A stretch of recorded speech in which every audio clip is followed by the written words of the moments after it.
muito intensa. Eu fui casado mais uma vez e eram todas flamenguistas. Mas o meu pai, meu sábio pai, meu pai tinha religião diferente da minha mãe, time de futebol diferente da minha mãe. Brigaram por tudo, menos por esses dois assuntos. A educação dos filhos também não se metiam quando decidiam. Então, eu aprendi com ele a não me envolver em futebol, porque a casa oficialmente é flamenguista.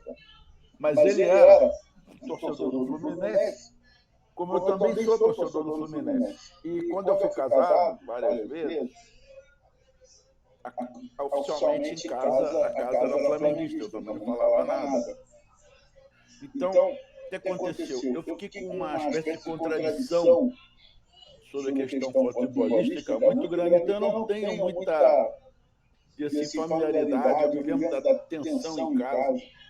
Então, professor Emerson, aquela história de que a criança, o crescimento de uma criança é como jogar algo no concreto, ou seja, aquilo nunca mais vai deixar de ser, o concreto vai ficar moldado. Aconteceu comigo. Aí eu procurei outros esportes, fui juntar judô, jiu-jitsu, me quebrei todo, estou todo quebrado até hoje. E aí eu fiquei sem o futebol e sem a luta. De vez em quando eu fico vendo os jogos de judô na televisão, mas aconteceu um problema. Olha que loucura. Eu fazia isso em casa nos intervalos, quando estava todo mundo quieto e tal. Aí alguém acordava, me via vendo a luta, dizia que absurdo, violência, que não sei o quê. Meu Deus do céu. Então é a vida moderna. Então eu não gosto de futebol, mas sou um torcedor intenso do Fluminense, ganhando ou perdendo. O Fluminense é quase um estado de espírito, professor Emerson. Eu vejo meu pai como referência para mim. Então eu quero ser igual ao meu pai. Mas eu não quero saber de futebol. Eu queria eu que o Fluminense tivesse tipo de judô. Seria muito bom. E aí, o Brasil, quando joga, o que eu faço? Eu assisto um filme, faço outras coisas e só quero saber o resultado. Aí. Faz bem. Com a seleção que nós temos, faz bem. Foi André Marcos.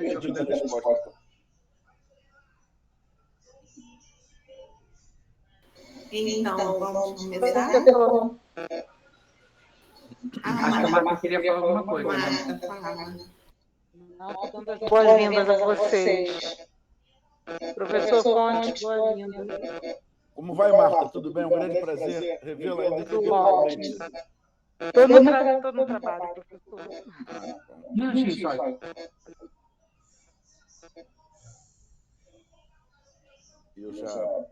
Eu já trabalhei hoje de manhã, enfim. A palavra está comigo, é isso? Professor, só uns segundinhos, por favor. Professor Emerson voltar para a gente começar. Professor André, se me permite fazer um adendo? Boa tarde a todos. É muito interessante que o senhor é tricolor como eu, e eu sou muito tricolor desde pequenininha, e eu moro no bairro das Laranjeiras, então é tudo tricolor. Olha a contradição minha, eu moro no Flamengo e morava no Botafogo antes. Coisas do Rio de Janeiro, né, professor? Mas, enfim, eu vou ver se este mês eu finalmente já fui, eu tenho que ir lá ao Flamengo comprar o título, sempre esqueço, levar o documento, eu vou comprar o título mais uma vez atrasado. Isso aí, ajudar o nosso time, isso aí, professor. Vou nem perguntar o time do professor Emerson para não passar vergonha. Eu acho que quem passa vergonha sou eu, porque eu sou botafoguense. Imagina, o Botafogo está bem. O Botafogo... Mas você sabe que tem aquela brincadeira, né? Se encher um ônibus com torcedores do Botafogo é muito, né? Assim, tem mais é flamenguista, né? O time está rico, cheio, está na primeira divisão, não está no primeiro, mas também não está na média. Tá bom. Eu acho que os times estão bem. Eu estou muito feliz pelo Vasco. O Vasco está na primeira divisão. Eu não tenho nada contra outros times, não. Acho que todos devem ser beneficiados, os quatro grandes, né? Eu queria que o da minha terra, Niterói, tivesse tivesse a terceira, pelo menos, que é o Canto do Rio, mas chamado Cantusca. Enfim. Mas, enfim, é a realidade. Bem, eu precisava de instrução, que eu estou meio desorientado, meio perdido. Olá, Patrícia, tudo bem? Boa tarde, André e Amanda. Boa tarde, professor, tudo bem? É Amanda, pode dar início, Amandinha. Posso dar início, então? Não, mas eu acho que o professor queria instruções, não é isso? Como é que é a dinâmica? Amanda vai falar, professor. Então, professor, algo bem simples, é uma breve exposição de 30 minutos sobre prática forense e políticas públicas. Então, pensei em que o senhor pudesse falar sobre judicialização de políticas públicas, a sua experiência enquanto desembargador, das causas que vão para sua mão, para julgamento, e assim, fazer uma exposição, um bate-papo, aí depois a gente abre para perguntas, né? O público são os nossos alunos do PPGD Unirio, né? Acredito que algumas pessoas de fora do nosso programa também estão nos prestigiando nessa tarde, e somente isso, e a gente encerra em torno de 15 para as 3 horas no máximo, né, que duram as nossas palestras. Minha pergunta é: quanto tempo eu teria à disposição? A princípio, o senhor pode falar por 30 minutos, 45 minutos, se quiser. Tá bom. Tá excelente, está de bom tamanho. Então está bem. Posso começar? Amanda, então sou eu de novo, professor, que aí eu dou início a tudo aqui, e aí a gente passa a palavra para o senhor. Perfeito. Boa tarde a todos e todas. Estamos dando início a mais um ciclo de palestras, prática forense e políticas públicas.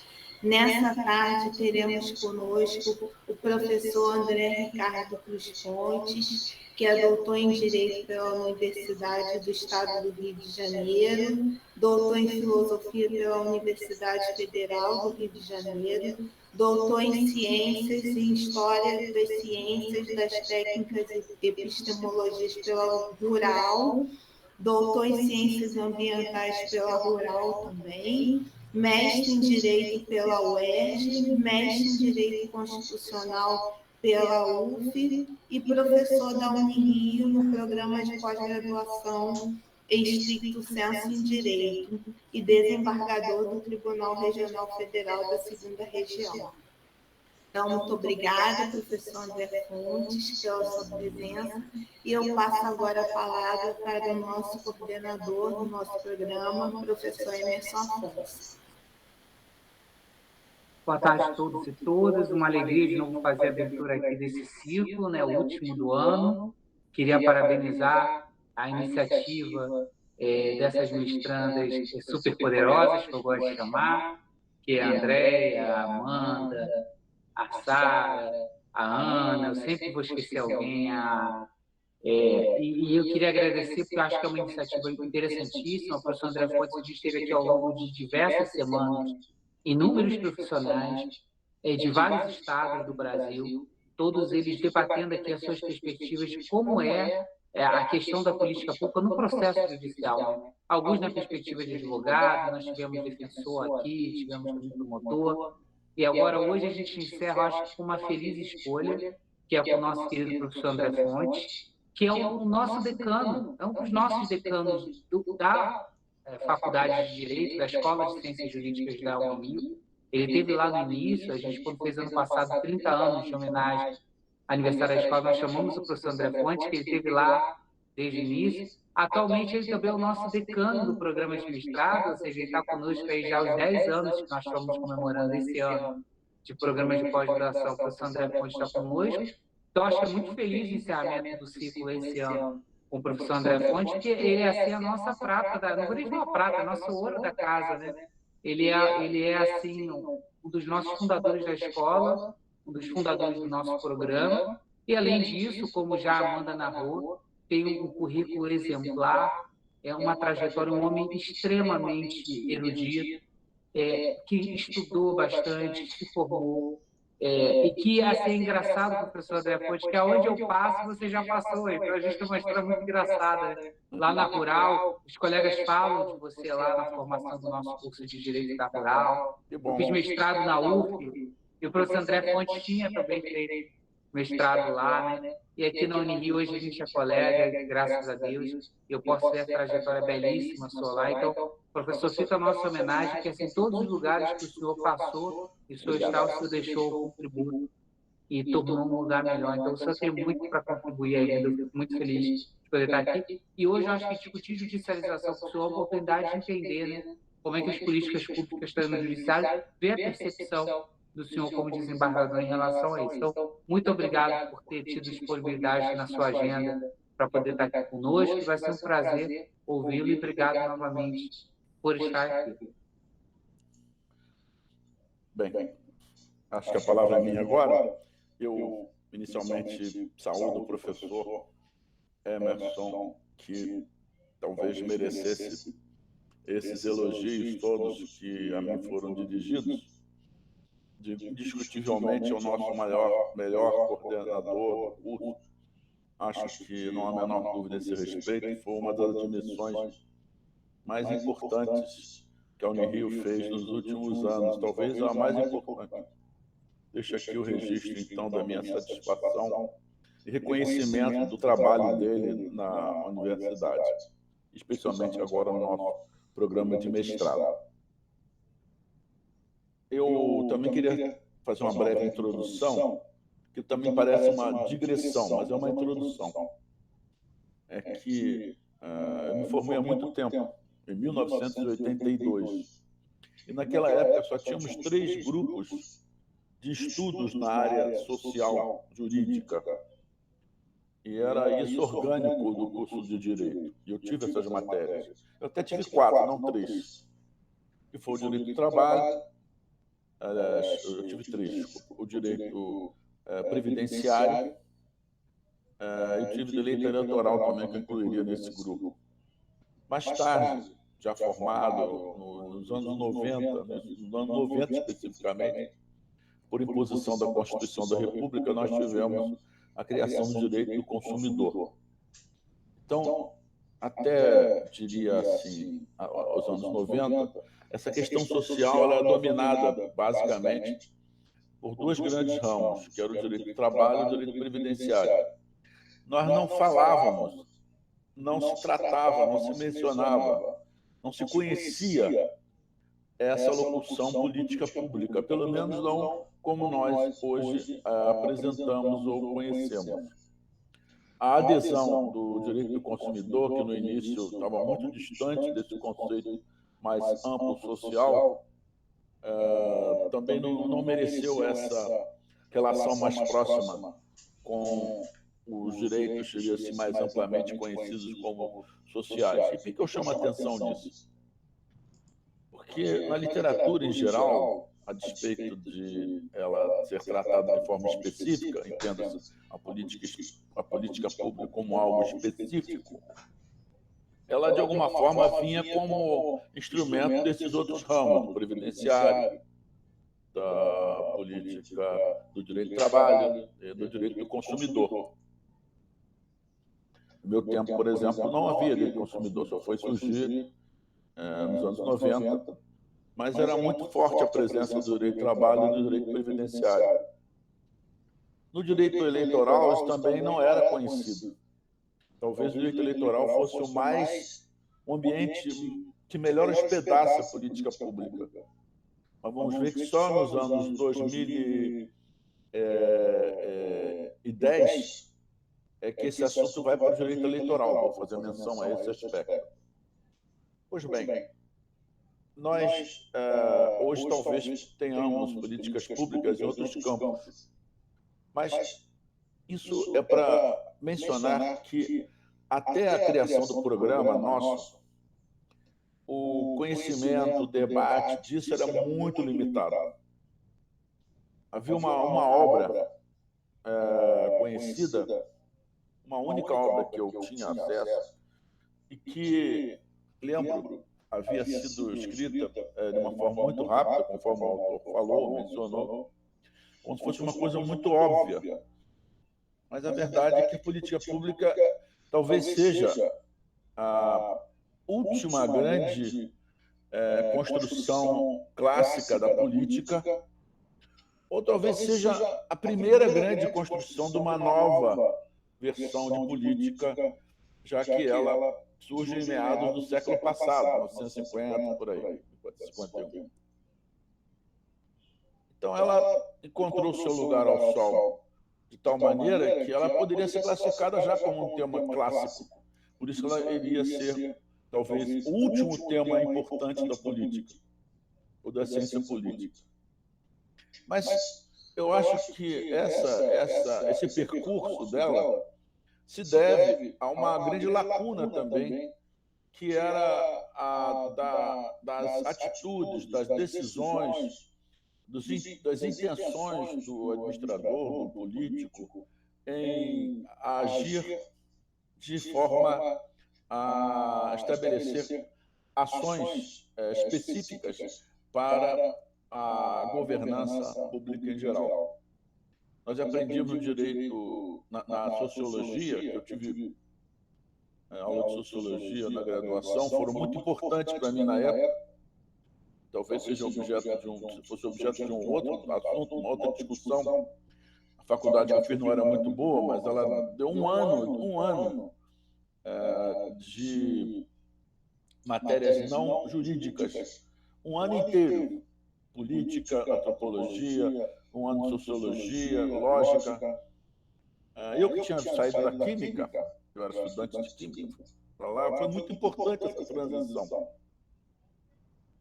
E tanto que eu não quis sair da faculdade, fiquei lá. Diziam para me retirar, deixar a faculdade, porque a faculdade não tinha prestígio, não tinha, enfim. Mas eu tinha reconhecido o pensamento da época naquela instituição. E não se falava em política pública, nem na ciência política, nem na sociologia, nem na antropologia, nada. Nem no direito eleitoral, que eu tive na graduação, curiosamente, lá que eu conheci os grandes autores. Mas o fato é que esse ambiente da política pública, que é mais conhecida na sua formação plural, políticas públicas, e assim vou passar a usar, é algo curioso, até porque é uma construção misturada, porque vem da polis grega, da pública romana, ou seja, do público romano e da ideia grega de política.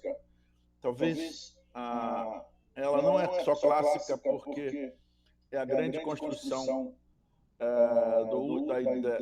da política, mas ela também consegue agregar esses dois mundos, o mundo grego, da civilização grega, e o mundo romano. E nós não damos muita atenção a isso, mas tem relevância. Até porque no direito, raramente nós temos expressões advindas, originárias da Grécia. Geralmente é romana a nossa formação, inclusive da etimologia das palavras e dos termos jurídicos. Mas isso pode parecer algo sem importância, mas eu lembro que os politólogos geralmente dão mais ênfase à civilização grega do que propriamente a romana. E nós, juristas, damos mais ênfase à civilização romana do que à grega. Então, talvez seja aí a política pública um dos enlaces possíveis dessa nova, diria assim, visão. Mas o fato de ter vindo dos Estados Unidos não é nenhuma novidade. Há outros termos que foram criados por eles, que o direito abraçou, por exemplo, poder de polícia, que é uma expressão hoje vulgarizada no direito, nos tribunais, veio por uma decisão de um membro da Suprema Corte dos Estados Unidos durante um julgamento. Ele usou isso na Constituição e acabou ficando. Então, acho que ela já está consolidada. E a grande discussão hoje, acho eu, do que seria o seu objeto formal. Não um objeto material, fazemos a distinção que a metodologia costuma desenvolver, como se o objeto formal fosse toda a construção teórica em cima de algo um objeto que, diria assim, seria desprovido inicialmente de um conhecimento prévio. Por exemplo, a ideia de sociedade, que seria um objeto material, no sentido de poder, como uma pedra bruta, ser lapidada por todos os ramos do conhecimento. Mas, com certeza, há uma visão da sociedade pelo sociólogo, e há uma visão da sociedade pelo político, e há uma visão da sociedade pelo jurista. Então, os objetos formais seriam 3 para o mesmo objeto material, que seria a sociedade. Então, o primeiro objeto formal seria a sociologia, segundo a sociedade formal seria a política, o segundo objeto formal seria o direito. Ou seja, na minha visão, a mesma coisa acontece com as políticas públicas. Elas nasceram, diria assim, no seio de um ambiente de discussão política, embora o autor dela não seja classificado tecnicamente como cientista político, acho que ele tinha visões de linguística e outras discussões mais, mas ela acabou sendo, diria assim, capturada pela ciência política em algum momento e, rapidamente, ela foi, diria assim, adotada pelos outros países, e especialmente os europeus, e na América do Sul, Central, México, Caribe, ela foi praticamente entronizada como uma figura real. E o mais curioso é que ela já nasceu com a marca ideológica muito forte, que é vista no nosso país, de forma que a grande autora, a professora, por exemplo, Maria Lúcia Butti Dallari, só admite a política pública nesse ambiente ideológico mais amplo, social, de uma espécie de Estado social mais rígido, inclusive, ao ponto de ela negar que haja uma política pública fora desse contexto. Pelo menos é o que eu entendi, já perguntei isso para ela concordou que era assim. Mas essa visão que prevaleceu aqui, talvez pelas mãos da professora Maria Butti Dallari, é uma visão muito, diria assim, a marcar um objeto formal restrito. Essa restrição do objeto formal da política pública por um corte ideológico, talvez ela possa justificar o estudo da ciência política aqui em nosso país, mas não é o que acontece em outros países, creio eu, nem na Colômbia, nem na Itália, em Portugal, nem na França, nos livros que eu li, onde o assunto é tratado de maneira mais ampla, mas aqui ficou essa visão que desenvolveu a professora Butti Dallari, que acabou, diria assim, sendo a base dos estudos jurídicos. O que é mais curioso é que isso deveria ter sido limitado, ficar limitado à própria questão sociológica ou política, ou de uma sociologia política. Mas o problema é que isso acabou afetando o direito. E a literatura jurídica hoje no nosso país, ela diria assim, se comunicou de tal maneira com essa visão que praticamente a política pública é tratada como um instrumento de uma ação social dentro do direito, ou de uma ação política social dentro do direito, sem o qual não seria assim reconhecida.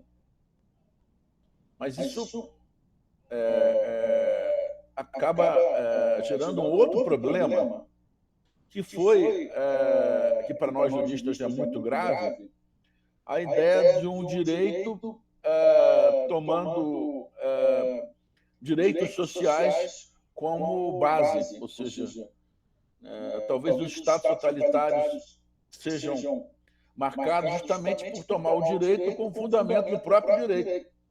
E a ideia de um direito social para fundamentar o direito em geral, ainda assim é o direito fundamentando o direito. O que tem a ver com o nosso oposto? Olha, o direito não pode ser fundamentado no próprio direito. O direito é instrumento de uma ação da justiça ou de algo que não é jurídico. Agora, quando o direito olha para si mesmo e toma a si mesmo como modelo, como aquela figura mitológica da serpente capturando a sua própria cauda na figura infinita, aquilo é um fim em si mesmo.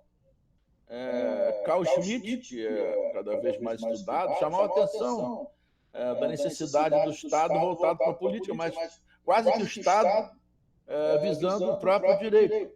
Pois bem, isso é o fim do direito. O dia que o direito for fim em si mesmo, e a política pública, quando ela é amparada por um direito, não importa se é bom ou ruim, ela acaba perdendo a sua função instrumental para ser uma forma de atribuição de poder a alguém, ou a algo, ou enfim. Então, a minha preocupação talvez fosse não a de questionar os politólogos, os sociólogos, os integrantes dessas visões, mas talvez a construção de uma nova visão jurídica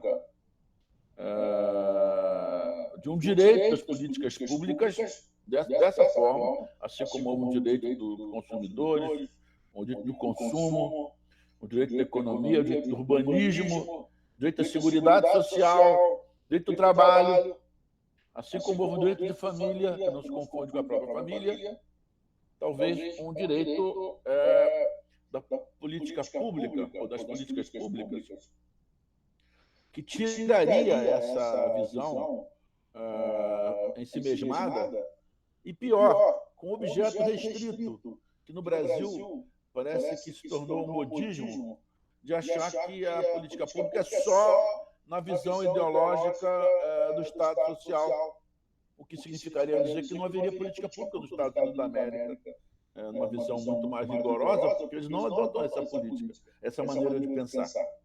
A política migratória, de ensino, não é por conta de uma visão do Estado Social, uma visão da sociedade norte-americana, pela vontade do povo, que os governantes acabaram agasalhando. Então, no nosso país, nós simplesmente polimos ou fizemos tanta modificação na pedra bruta, na pedra original, que quase consumimos a pedra inteira.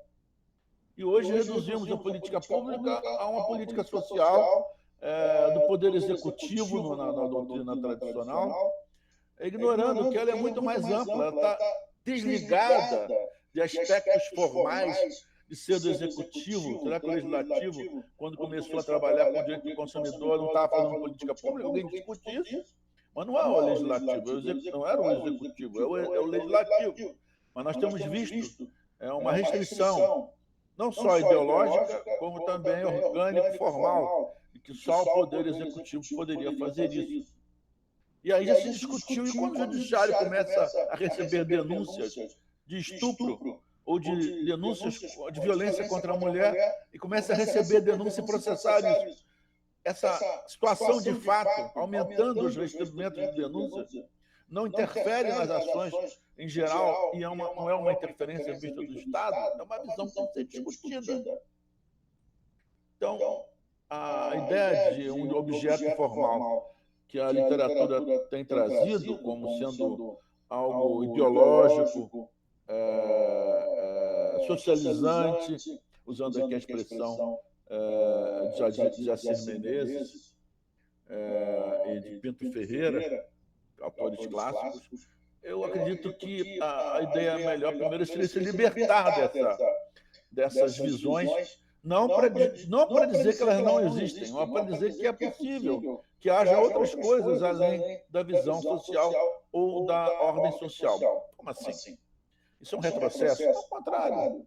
Será que a política, será que o emprego que a Constituição consagra, tanto na ordem econômica como na ordem social, não quebraria esse cristal ao promover empregos, aumentar empregos? Por exemplo, uma política voltada para a promoção de empregos para a população, como é o caso do nosso grande Fábio Vanderlei, uma política de emprego para a população já de idade avançada. Será que isso é uma questão unicamente social ou também teria repercussão econômica? O trabalho está nas duas áreas da Constituição, a ordem econômica e a ordem social, expressamente. Então, como é que nós limitaríamos isso à questão social? Outra coisa, a promoção de pequena empresa. Não que eu esteja preocupado com isso, porque eu não trabalho com essa área, mas a promoção de pequenas empresas, de iniciativas individuais, programas de incentivo que os bancos sociais do mundo inteiro têm procurado promover, junto às famílias monoparentais, nas quais as mulheres estão à frente, são programas estritamente de conteúdo econômico, financiando dinheiro, dando informação por meio de recursos financeiros. Isso não é uma política pública? Aumentar o poder aquisitivo das mulheres que são chefes de família? Ah, mas é uma questão social. Sim, mas não se enquadra naquele conceito social que está em discussão. Pois bem, essas visões levariam a uma espécie de direito da política pública que exigiria uma abertura maior para essas discussões. E aí vem a pergunta mais grave. E quando há intervenção do judiciário?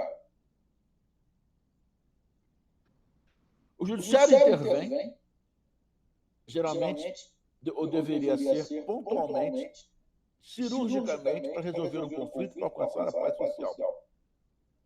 Mas hoje o judiciário já não faz isso. Ao dizer que uma lei é inconstitucional, até precisa modular os efeitos para que o cargo estabeleça a linguagem do ministro famoso do Supremo Tribunal Federal. Então não é só uma questão do judiciário resolver o conflito. Por outro lado, faço aqui a pergunta que fizeram os nossos parlamentares no período imperial brasileiro, quando se discutiu quem deveria organizar as eleições no Brasil. Eles disseram, não deve ser o Poder Judiciário, na época era o Poder Legislativo. Depois da Revolução de 30, então, 32 veio o Código Eleitoral, e depois a Constituição de 34, esse ano Justiça Eleitoral, enfim. Mas eles diziam, nós vamos misturar política com o direito? Quando geralmente a política entra na casa da justiça, a justiça tem que ir embora, ela não consegue conviver com o direito. E nós temos visto essas discussões todas, uma politização extremada do Poder Judiciário, que deveria ser neutro nas discussões de resolver o problema dos outros, e não querer impor, como é também, novamente, no direito eleitoral consagrado, a ideia de substituir o voto do eleitor por uma sentença. Até uma charge famosa nesse sentido, o juiz tirando os votos, pondo uma sentença no lugar, na urna. Então, essas discussões levam à dúvida sobre o papel do judiciário, que na literatura é tratado como uma petição de princípio, ou seja, como algo possível, absoluto, inquestionável, que o judiciário tem que fazer, intervir, tomar atitudes. Mas o judiciário tem seus problemas. Uma discussão interna muito grande, processos internos, não infinitos, internos. Fazer diferença aquele tricolor de Cusa, como se fosse um moto contínuo, porque com o nosso sistema recursal pleno, em que não se quer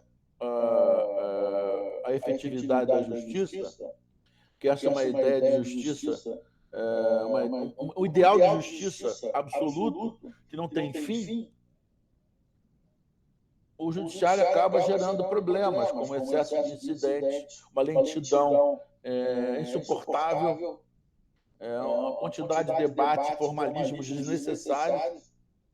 E pior, o juiz não tem a formação necessária para, eu diria assim, estar diante da aplicação de uma política pública. Ele não tem mandato, não enfrenta a fila dos bancos, não está andando nas ruas, não tem contato com as pessoas, geralmente está limitado aos próprios juízes. Quer dizer, é uma pessoa que está fora da realidade. Eu me lembro no julgamento no tribunal que o Hospital de Bom Sucesso, que é um hospital federal, estava sem médicos, sem ninguém. Estava as moscas. E aí eu tomei uma decisão mandando fazer concurso, mandei fazer. cumpriram. Plenário, boquiaberto, aceitou. Nem eu acreditava que pudesse acontecer isso. Não sei se falta de recurso, falta de pessoal para recorrer. Em 6 meses eu mandei fazer concurso, eu fiz, mas podia ter feito o contrário. Dito que não tinha jeito e o hospital ia acabar. Mas eu fiz. Não falo isso por cabotinismo, falo para dizer que, naquele momento, eu era o relator se não fosse. Aí passaram-se 10 anos, houve um outro julgamento de um outro hospital federal. E aí foi usada a jurisprudência, e o plenário, já repleto de novos juízes, já consciente dessas visões, diria assim, meio confusas que a ideologia dos partidos apresentam, rejeitaram, dizendo que não. No hospital ficou, eu não vou mencionar o nome aqui, as moscas, e o primeiro hospital teve o sucesso e o outro não teve uma decisão do relator. Aí eu pergunto, o destino de um país está na caneta do juiz, na pena do juiz? Como nós temos visto hoje na área de saúde, que se tornou algo descontrolado, onde as internações não são feitas mais nos hospitais, nem pelos planos de saúde, por uma decisão médica, por internações de mandados judiciais.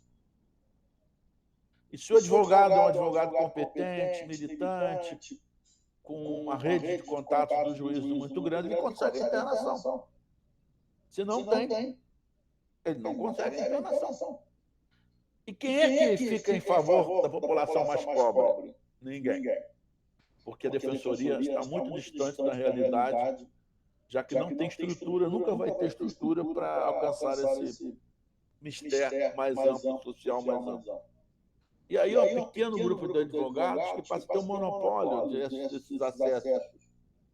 Que os juízes falam com eles, porque gostam de ouvi-los, são pessoas agradáveis, simpáticas, competentes. Mas a massa não é assim. Então o sistema não funciona no balcão do INSS, não funciona no balcão das prestadoras de serviços de plano de saúde e vai parar na mesa do juiz. Resultado, às vezes as decisões são post-mortem, ou seja, a pessoa morreu porque a decisão só saiu depois que a operação não foi feita, levou 3 meses para julgar, e aí o autor morreu, o processo não tem mais objeto nesse sentido, porque era uma questão personalíssima, atendimento à saúde de uma pessoa específica, e não chegou a tempo. E aí a família é chateada com o tribunal, e não com o sistema de saúde, que foi feito para atender diretamente a população, não mediante um intermediário institucional, que é o Poder Judiciário. Pasmem, hoje a justiça tem vários especializados, estruturas inteiras, juízes conhecidos por fazerem discussões sobre saúde, com conhecimentos sobre determinadas doenças, como aconteceu já, de certa forma, com o INSS. Eu trabalho com uma parte da minha atividade previdenciária. E aí toda aquela discussão ideológica sobre necessidade do povo ter acesso à saúde, vem para os processos. Só que o juiz não pode dizer liminarmente para todo mundo tem direito a tudo. Tem que examinar um por um. Se houver contribuição, se realmente ele está doente, se o médico atestou aquela situação. E para fazer isso tem que haver exame de prova, valorações, resultados leva tempo. E aí o que acontece? Milhões de ações previdenciárias, com sessões com 1000 processos, algo que é fora do conceito de juiz Hércules, acho que é uma questão muito mais grave. Entra político, sai político, entra bandeiras ideológicas, entram bandeiras ideológicas, todo mundo falando o nome do povo, mas na hora H ninguém resolve o problema previdenciário, vai parar no judiciário, como agora as questões relativas à saúde. Como aconteceu comigo em relação ao problema do Hospital de Bom Sucesso, mas as situações mais graves. Foi o judiciário que mandou usar o lixão em seropédica. Mas seropédica também é um local onde brota, onde nasce o rio. que vai abastecer a capital do Rio de Janeiro, de forma que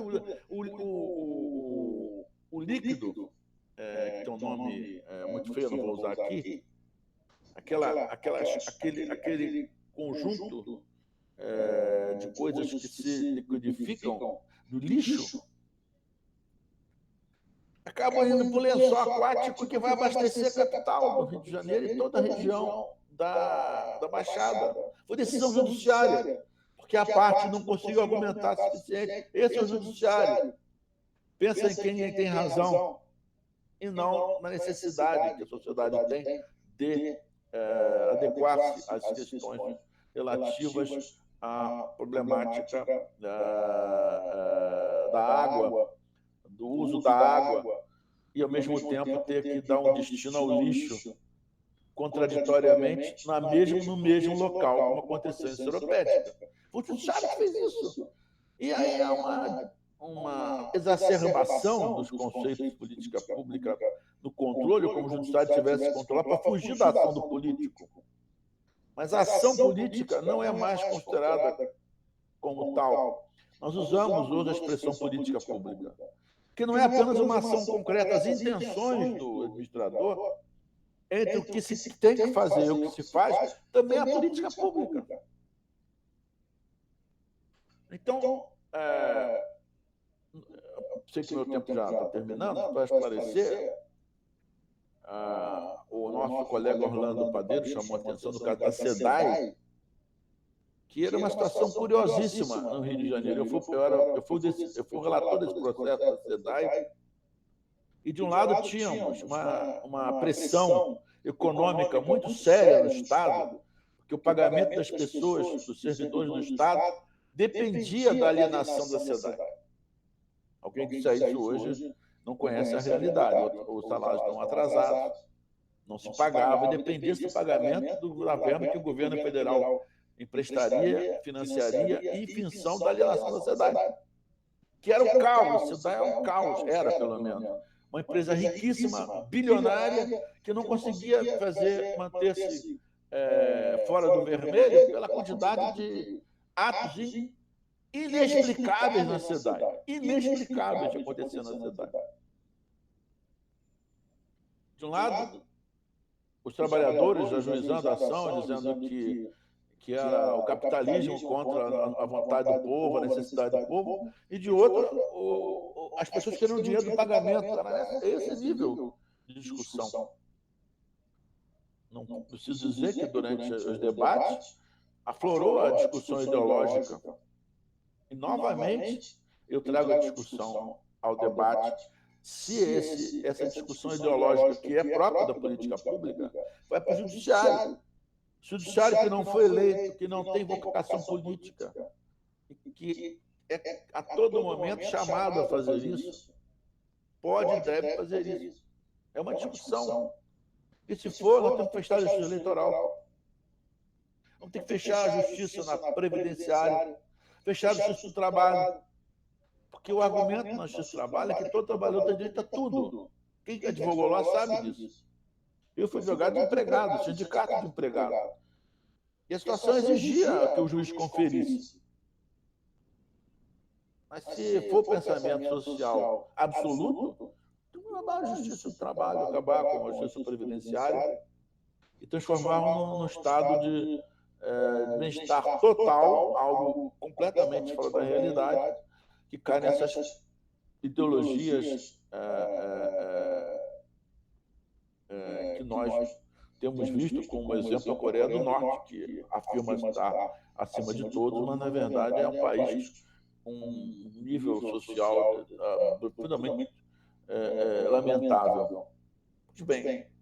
Então, o que acredito eu que deva ser feito primeiro, chamarmos a atenção do papel do judiciário, que vai depender dessa visão jurídica.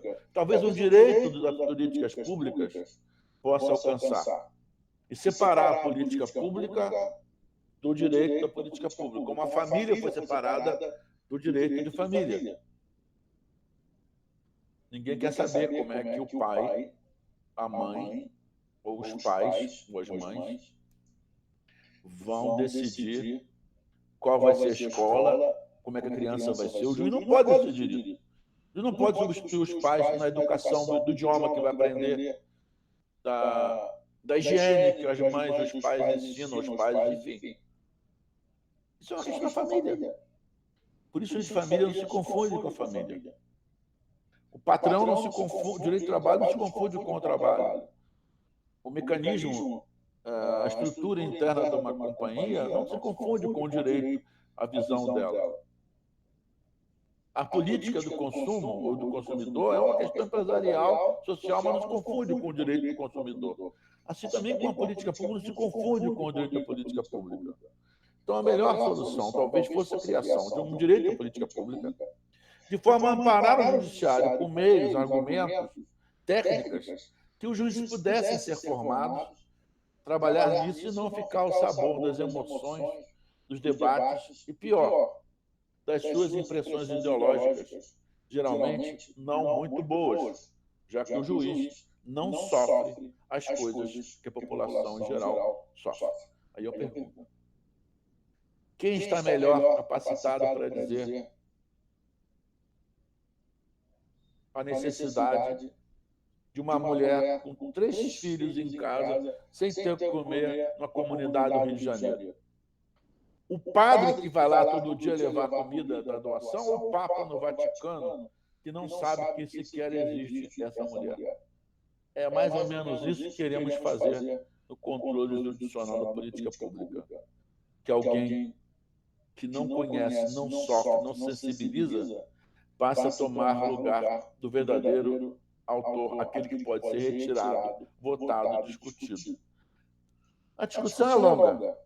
Fica aqui a proposta minha de um direito da política pública, talvez com cartilha inicial, com introdução, desenvolvimento, a fim de que nós possamos ter algum resultado prático e que as futuras gerações possam fazer uso disso e dizer: foi a Unirio, no seu programa, com o grande professor Emerson, que deu o pontapé inicial. Muito obrigado, fico por aqui.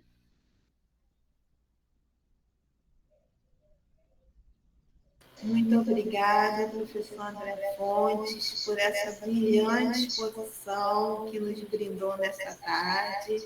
Eu passo a palavra agora para o nosso coordenador, professor Emerson Fontes.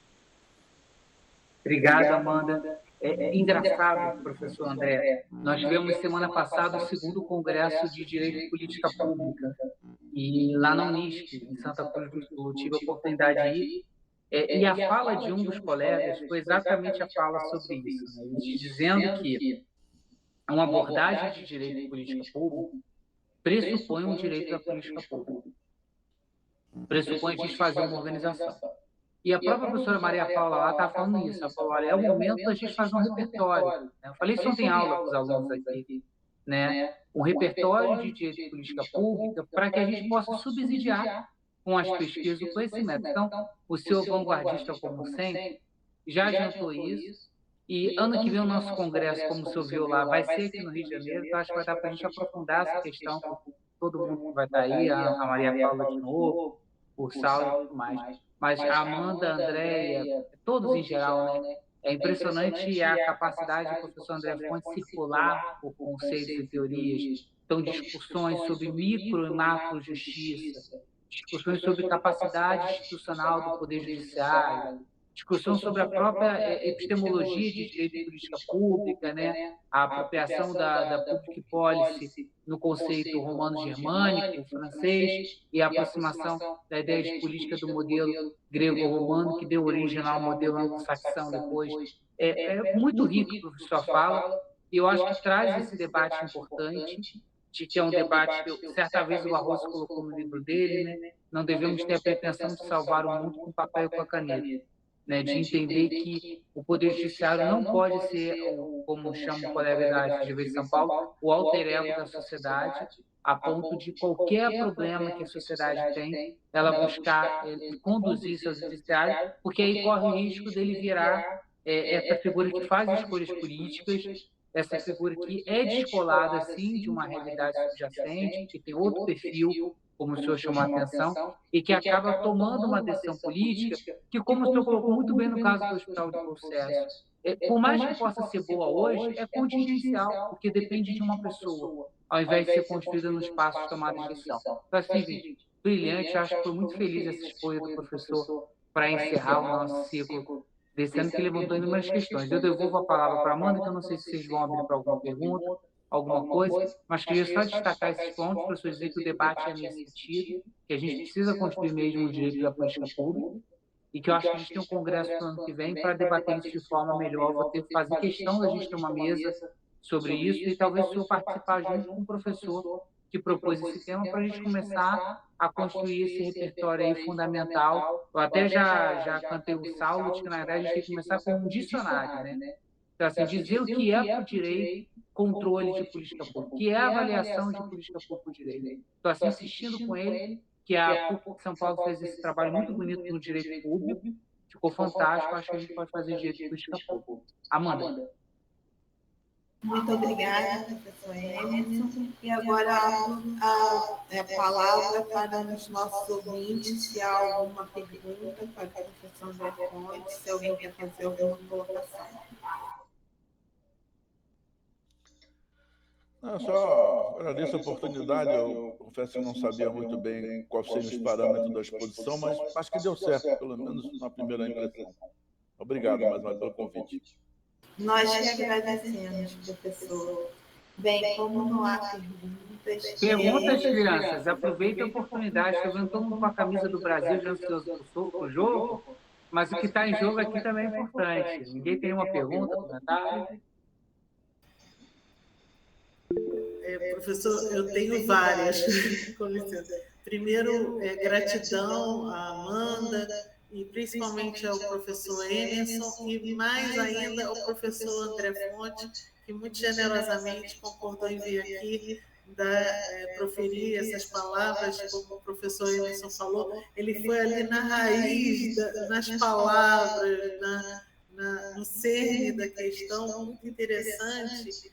E eu gostaria de saber, professor André, se o que a sociedade espera muito do Poder Judiciário, justamente para ser essa tábua de salvação quando a política não vai bem. Mas, ao mesmo tempo, critica o Judiciário quando ele intervém. Como é que o senhor vê essa discrepância, essa dicotomia?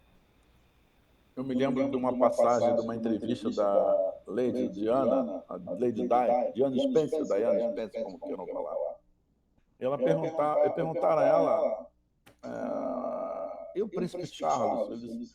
Ela, depois de um tempo, disse, olha, eu tenho sérias dúvidas se ele está preparado para ser rei da Inglaterra, da Grã-Bretanha.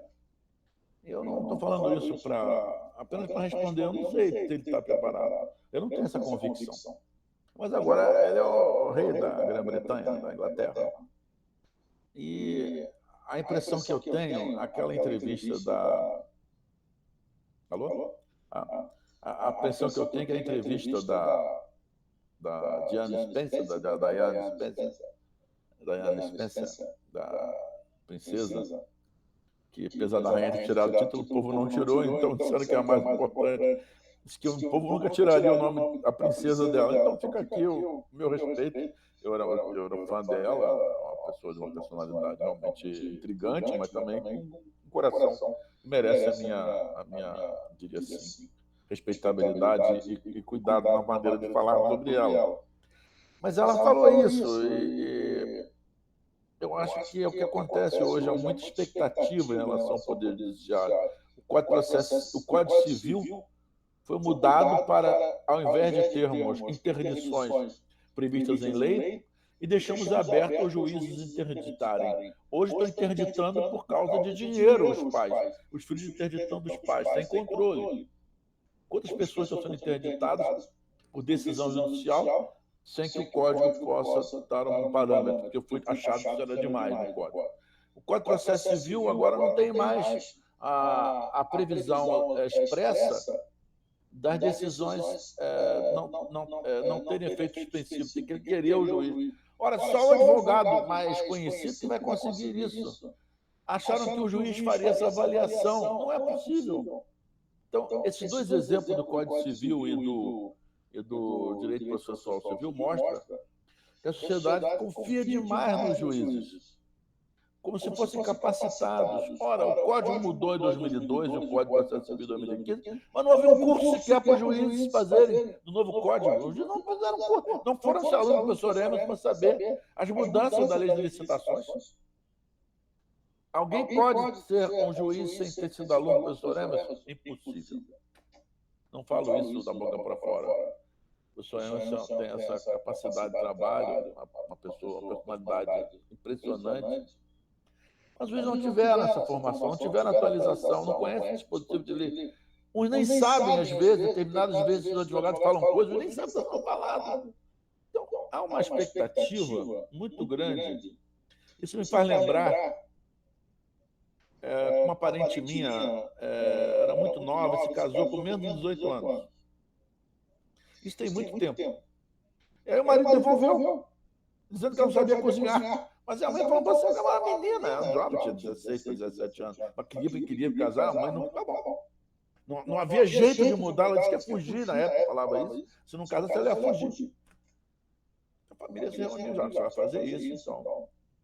Ninguém vai discutir, a decisão é sua. A família pediu, falou, conversou, disse, chorou, esperneou, tal. Mas ele devolveu, já não sabia cozinhar. É um exemplo ridículo de tem 40, 50 anos, mas que mostra bem a situação que nós enfrentamos hoje. Hoje esse exemplo é ridículo, porque o marido também, eu sempre cozinhei em casa, enfim, cuidei de bebê, havia um equilíbrio nas tarefas quando eu estava casado. Mas naquela época não havia. Olha só, devolvida. É mais ou menos isso que vai acontecer. Hoje o judiciário está cheio de impugnações, dizendo que não está fazendo, que não consegue fazer, não termina o processo. Então, eu acredito que talvez devêssemos rever esses conceitos e não perdermos de vista que o controle é cirúrgico. Não é uma operação que mantém a pessoa diariamente em pé. A operação é cirúrgica para ela ter uma vida melhor, uma cirurgia de 5, 6 horas, acabou. Mas o que nós estamos fazendo é diferente. Temos um judiciário como sustentáculo da vida social do Brasil, jurídico e social do Brasil. Aí vai a minha crítica, que está baseada numa premissa: a incapacidade do juiz total, o juiz para tudo, o juiz que serve para tudo e é uma boa solução para tudo. Fica aí a minha conclusão. Muito obrigada, professora Andréa. Isso, tem também a pergunta da Patrícia Araújo. Boa tarde, gente. Professor, obrigada pela sua excelente exposição. É sempre um prazer, né, ouvi-lo. E a minha pergunta é basicamente nesse sentido mesmo, né? Como o senhor estava respondendo mesmo assim a pergunta da Andréia. A gente sabe mesmo que o judiciário não tem, né, essa condição de ter uma resposta para tudo, não tem como, né? São feitos por pessoas, né? Então, assim, é humanamente impossível de fato ter uma resposta para tudo. Mas a gente sabe que também o judiciário ele opera em conjunto, então tem um conjunto técnico e tudo mais, mas muitas vezes eu vejo o ego dos juízes prevalecendo, ou então até uma questão errônea. E o senhor, durante a sua exposição, colocou o caso do lixão seropédico. E na época até, né, teve até intervenção da própria universidade, né, da própria Rural, com todo um aparato, todo um conselho técnico, porque por ser uma universidade rural tem muitas pessoas que são especializadas nessa questão ambiental e tudo mais, e comprovando o quanto que seria prejudicial o lixão, né, sendo colocado na Rural para toda a cidade do Rio de Janeiro, justamente por essa questão dos lençóis freáticos e tudo mais, que seria a longo prazo uma contaminação que seria irreversível, e etc. E ainda assim o lixão foi implementado em seropédica, como o senhor falou. Então, assim, às vezes eu vejo que, além de tudo, né, tem a questão política, Tem também essa questão de muitas vezes o juiz não se sensibilizar ou não conseguir passar por cima, às vezes, de uma questão de ego, para ver até mesmo questões técnicas que estão ali expostas no processo e acabar, às vezes, interferindo num contexto, no caso mesmo desse do lixão, de toda uma população, né, de todo um coletivo. E, às vezes, né, quem está acima do judiciário que a gente possa recorrer? Não tem. Então, o judiciário é a nossa última instância. E, às vezes, isso num cenário de política pública, né, que nem o caso mesmo da própria universidade, foi feito de tudo para conseguir reverter isso e não foi possível, né, nesse caso do lixão.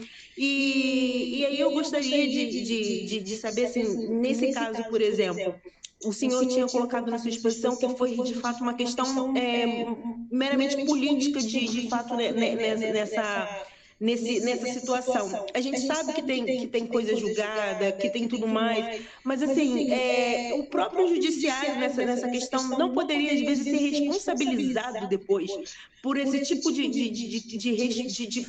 de prejuízo ambiental que ele vem causar por passar por cima de questão técnica, como nessa questão mesmo de política pública que a gente está falando aqui, né? Eu fico pensando o que daria ainda para fazer de uma forma de conscientizar o judiciário e mudar esse pensamento do judiciário, até mesmo quanto aos amigos cures, quanto essas questões técnicas que são apresentadas, né? O que poderia ser feito nessa questão de sensibilizar mais o judiciário nessas questões técnicas que são apresentadas? Seria possível? O que eu tenho ouvido é sempre uma solução de pôr mais matérias nos concursos de juízes. Agora, a questão do gênero está sendo levada para o judiciário. Já tinha sido feita a inclusão de direitos humanos, agora querem questões de gênero. E já havia a discussão do direito ambiental e puseram o direito ambiental. Quer dizer, nós estamos aumentando a carga de exigência nas provas de magistratura e, ao mesmo tempo, reduzindo nas universidades o número de matérias. Veja que contradição. As matérias estão sendo reduzidas para facilitar, dizer que o aluno não consegue aprender tudo ou compreender tudo com muitas matérias. Imagina uma prova absurda com língua portuguesa, cultura geral para o juiz. O chorume, que eu não queria falar, vou falar aqui, que desce do lixo e atinge o lençol freático, talvez jamais tenha sido mencionado no processo. O juiz jamais pensou nisso, ainda que fosse o maior estudioso do mundo de questões ambientais. Eu lembro, eu estudei, fiz doutorado em ciências ambientais na Rural, e nós, da área do direito, somos orientados a pensar que que o Brasil não tem biomas, por exemplo. Nós somos orientados nos cursos de direito ambiental a pensar que o Pampa, a floresta amazônica, o Cerrado são indiferentes na tutela ambiental. Nós estudamos muito direito ambiental, mas alguma vez algum livro menciona a tutela ambiental em função dos biomas? Não fala nada, não. E pior, o especialista em rios não é um especialista em lagos, em lagoas, em lagoas no Pantanal, por exemplo. As especializações são muito grandes e nós queremos dar universalidade ao conceito geral. Por exemplo, visão de direito econômico para nós, em vez de ser uma visão do que é mercado, nós ensinamos para os juízes paraestatais do direito econômico, como autores que dizem que isso não é direito econômico. Nós estamos falando de questões de gênero, ignorando que há crianças, às vezes, ali, e que necessitam de uma prioridade, que a criança é prioridade. Por exemplo, a escola da criança é mais próxima da casa. Isso é uma prioridade para o casal. Não importa se é uma união homoafetiva ou se não é uma união homoafetiva. Então, nós acabamos por impor as situações que nós julgamos neste momento mais graves como mais importantes do que aquelas que são. Por exemplo, a criança é prioritária. O direito penal, o direito penal para o pedófilo reconhecido no Brasil é igual àquele que cometeu um furto porque estava furto famélico, estava com fome. E ele volta para o colégio com as mesmas crianças. Será que o direito dos presos ou dos réus não deveriam estar em equilíbrio com os demais? Mas não, está se criando uma espécie de superdireito. A situação hoje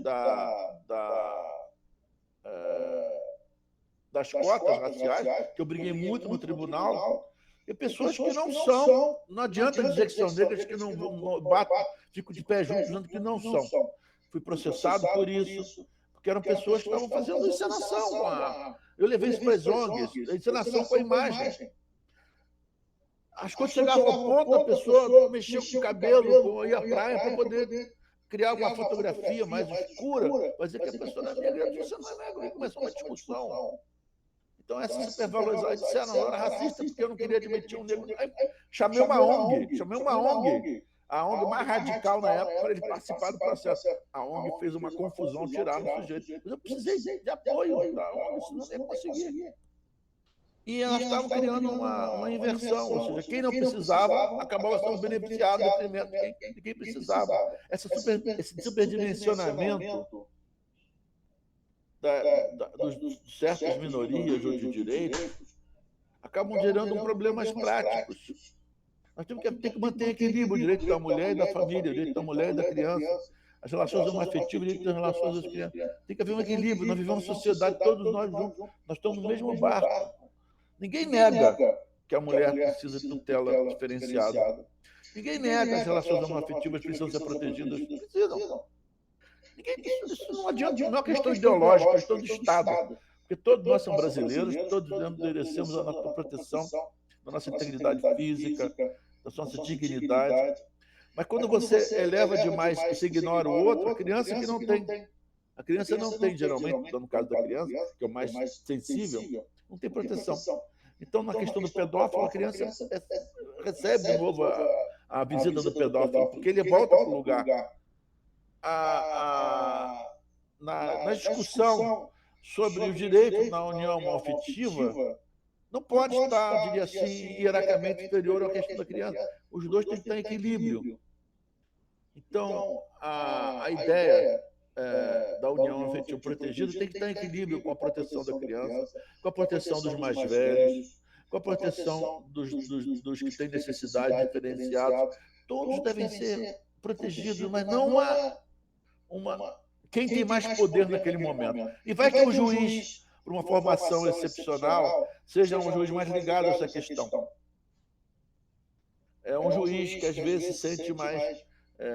como aconteceu num caso muito famoso, o juiz era declaradamente gay, ninguém discutia isso, mas a outra parte não sabia. E aí o advogado de uma das partes fez questão de dizer que a parte era homofóbica para que o juiz ficasse reagisse mal e obtesse uma decisão injusta. Acabou acontecendo, no caso concreto, vou tentar detalhes aqui. Por que o juiz não pode ter a vida dele pessoal? Sei que isso seja exacerbado em confrontar isso e usar isso para outros que também precisam da detenção do juiz. Então, por que o juiz fica se esconder e, ao mesmo tempo, ser atacado pela condição dele, não poder fazer o que ele quer, não poder usar o nome que achar adequado? Eu, quando fui presidente do tribunal, regularizei a situação do nome social, até no concurso para a magistratura, para acabar com isso. Regularizei a situação, todo mundo entende que não foi regularizado, não é verdade. Todo mundo em ordem. Pedi um juiz que conhecia o assunto para resolver. Nosso modelo foi usado em outras instituições. As relações homoafetivas foram, diria assim, cuidadosamente protegidos, mas protegendo a criança também. Tivemos cuidado com os servidores negros que estavam em situações, às vezes, desafiadoras. Tentamos organizar, fizemos congressos, debates. O tribunal não tinha, veja, servidores com deficiência, porque não havia banheiros, Patrícia. Então, todo mundo não podia haver servidor com deficiência física no tribunal. Aí construímos, mexemos em banheiros. Mas os banheiros também dos terceirizados nunca tinham sido tratados. Limpamos tudo. Ora, o fato de eu fazer o banheiro para os deficientes não quer dizer que eu não vá fazer limpeza dos banheiros dos terceirizados. Nós fizemos. Mas se fosse um discurso mais político, seria só o banheiro dos deficientes. E os banheiros terceirizados que eram um banheiro vergonhosamente utilizado. Tivemos que fazer reforma em tudo, melhoramos as condições de vida das pessoas. De todos. Não só de um grupo que naquele momento era mais importante. Então, nós criamos soluções, discutimos isso publicamente, pusemos no portal, regularizei a vida no tribunal. Eu acho que quando eu saí do tribunal, todo mundo que tinha algum problema jurídico, de outra natureza, das relações homoafetivas que eram fortes no tribunal, tudo oculto, tudo escondido. Eu acho que hoje não está mais assim, graças a Deus. Acho que nós já estamos com uma vida mais cristalinamente aberta. Mas não fizemos excessos, mantivemos as pessoas, protegemos também as famílias, todas de alguma forma. Então, às vezes a exacerbação de um conceito pode prejudicar o outro, tem que haver um equilíbrio. Eu não tenho interesse em, como dizia Charles Chaplin, naquele discurso do ditador, não tenho ser melhor do que ninguém. Mas nós estamos pensando no próximo. Se você é professor, você não pode tratar um aluno, pôr a mão no aluno, falar mal do time de futebol dele, falar mal da religião dele. Não pode fazer isso. Tem que saber que o professor não é para isso. O juiz também não pode usar o seu poder para favorecer quem quer que seja. Tem que parar, pensar e pôr as mãos na cabeça e dizer o que eu estou fazendo aqui. E tentar dormir mais tranquilamente de noite, que é um momento difícil para todos nós. Todo dia me questiono o que eu faço. Eu não tenho certeza de nada. Eu vou dormir cheio de dúvidas do que eu fazer amanhã, tomando banho, às vezes levo um susto. E eu fiz errado, volto, corrijo. É uma tensão 24 horas. Então, quando eu vejo alguém dizendo eu gosto do direito criminal, eu digo, meu Deus do céu, eu só seja criminal, imagina. Eu sou criminal, mas não é uma coisa que me faça bem. Me faz bem é dar aula. Isso me faz bem. Eu gosto de lecionar, escrever, publicar. Mas ver aquelas agressões lá, violência de todo tipo. Mas é o que eu chamo a atenção. Nós temos que olhar o próximo. Talvez eu não sou religioso, mas a visão de Jesus Cristo é melhor. Olhar para o próximo. Ame o próximo. Ame o próximo. Eu vou resumir, professor Emerson. Eu acho que a ideia assim como na responsabilidade civil é o neminem lederes, não prejudique ninguém, deveria ter uma palavra de ordem kantiana. Ame o próximo. O político deveria amar o próximo, ele deveria amar o próximo. Se todos se amassem, acho que o mundo seria melhor. Desculpe aqui, estou usando aqui Bertrand Russell, mas é essa a ideia. Ame o próximo. Enfim. Professor André Fontes, muito obrigada por essa exposição maravilhosa, por essa contribuição riquíssima para o nosso PPGD, encerrando o nosso ciclo de palestras de prática forense de 2022. Bom, como não temos mais perguntas, eu dou esse evento por encerrado. Quero lembrar a todos que essa palestra estará disponível no nosso canal no YouTube do PPGD e também para aqueles que se interessarem, a lista de presença para o certificado encontra-se no bate-papo do evento. Muito obrigada a todos, eu dou por encerrado. Muito obrigada, professor André Fontes, professor Emerson Moura e os ouvintes aqui presentes. Tchau, gente. Nós que agradecemos, né, professor? Obrigado pelo acolhimento tão gentil e parabéns, professor, pelas palavras tão humanistas que você encerra o nosso evento. Obrigado, eu que agradeço.